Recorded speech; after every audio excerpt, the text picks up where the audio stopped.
Block में गूंज में। और आज आप जैसे देख रहे हैं मैं हूँ ताजमहल पर। मेरे पीछे आप देख सकते हैं ये सुंदर व्यू ताजमहल का। और आज ताजमहल के बारे में बहुत सारी ऐसी बातें जो आपने नहीं सुनी हो, क्योंकि फ़िलहाल एक मूवी आई थी तेजो महल। तो तेजो महल में जो बातें थीं जो बताई गई थीं, तो उनके बारे में कुछ तथ्य ऐसे हैं जो लोगों ने नहीं देखे या फिल्म में जो बताने चाहिए थे वो नहीं बताए गए हैं। तो मैं आपके सामने वो तथ्य बताता हूँ जो फिल्म में नहीं बताए गए हैं, फिर आप डिसाइड करिएगा कि वो रियलिटी थी या मिथ था। जैसे आप देख रहे हैं ताजमहल सामने, उसके ऊपर जो फिनल लगा हुआ है, जो फिनल लगा हुआ है उस फिल्म में बताया गया है कि वो फिनल कलश के टाइप का है, जस्ट लाइक के कलश। बट वो मूल कलश, वो मूल फिनल नहीं है। और 1810 में उस कलश को अंग्रेज़ ले गए थे निकाल कर। वो पूरा सोने का था जिसका वज़न 466 किलो था। तो ये मूल बात फिल्म में नहीं बताई गई है। मनोरंजन के तथ्य से देखा जाए तो फिल्म ठीक है, अगर रियलिटी करके बताते हैं तो ये तथ्य बताना बहुत ज़रूरी है।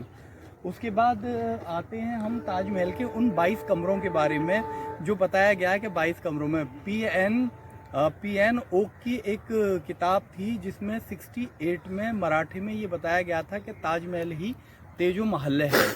बाकी इसके कोई तथ्य तो मिलते नहीं है, मगर सिर्फ ओक की इस बुक के अकॉर्डिंग ही इस चीज़ को बताया जाता है। बाकी उन्होंने और भी मुग़लों की जो इमारतें उनके बारे में भी बोला था, जिसमें लाल किला भी है और भी इमारतें। बट पर्टिकुलर ताजमहल के बारे में सबसे फर्स्ट टाइम जो तेजो महल का जिक्र आया था वो पी.एन. ओक की बुक में ही आया था। तो उसमें बताया गया था कि ताजमहल के नीचे 22 कमरे हैं जो बंद हैं।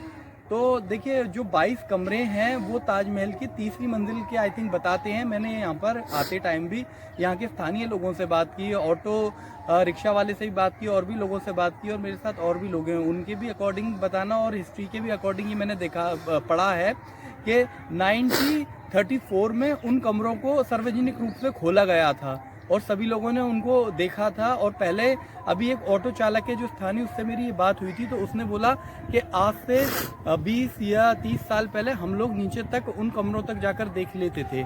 तो आई थिंक जब पी.एन. ओक ने जब ये अपनी बुक लिखी थी तो उस टाइम तक भी वहाँ नीचे जाकर देखा जा सकता था कि उन कमरों के नीचे क्या है। पर्टिकुलर जिनको वो कमरा बता रहे हैं, अगर देखा जाए इतिहासकारों के अकॉर्डिंग, तो वो एक लंबा कॉरिडोर है जो एक गेट, एक दरवाज़ा दूसरे दरवाजे से कनेक्ट है। इस टाइप के कॉरिडोर आपको मुगलों की कई इमारत में इस टाइप से मिल जाएंगे, जो आप लाल किले में भी देख सकते हैं, हुमायूं के मकबरे में भी देख सकते हैं, फतेहपुर सीकरी में भी देख सकते हैं। उस टाइप के वो होते हैं कंटिन्यू, तो उनके बीच में गेट लगाए हुए हैं, तो उनको स्टोर रूम की तरीके से यूज़ किया जाता था कंटिन्यू। तो ये भी क्लियर नहीं बताया गया कि उनको सार्वजनिक रूप से 1934 में खोला गया, और ना ही ये बताया गया है कि वहाँ पर 2022 में उन कमरों की सार्वजनिक रूप से फ़ोटो डाली गई थी, जिससे कि ये मिथ क्लियर हो सके कि इसके नीचे क्या है। फिर पर्टिकुलर आप एक पॉइंट को भी नोट कीजिएगा कि ताजमहल के अंदर करीबन 100-200 लोग जो कर्मचारी काम करते हैं, उन कमरों की सफाई उनके अकॉर्डिंग उन कमरों की सफाई 2 महीने 2.5 महीने के बाद ज़रूर होती है। तो वो लोग भी हिंदू धर्म से ही बिलोंग करते हैं, तो क्या उन लोगों ने उन कमरों के बारे में जाकर उन पर चित्रकारी, नक्शकारी या किसी भी चीज़ की ऐसी चीज़ देखने के बाद कोई जानकारी क्यों नहीं दी या क्यों नहीं बताई गई? क्या वो धार्मिक नहीं है या उनकी अपने धर्म में श्रद्धा नहीं है? तो ये चीज़ भी क्लियर होना चाहिए था, ये भी फिल्म में नहीं बताया गया है। तो आप डिसाइड करिएगा कि आखिर ये फिल्म किस टाइप से थी, मतलब ये पूरा मिथ था या रियलिटी थी। और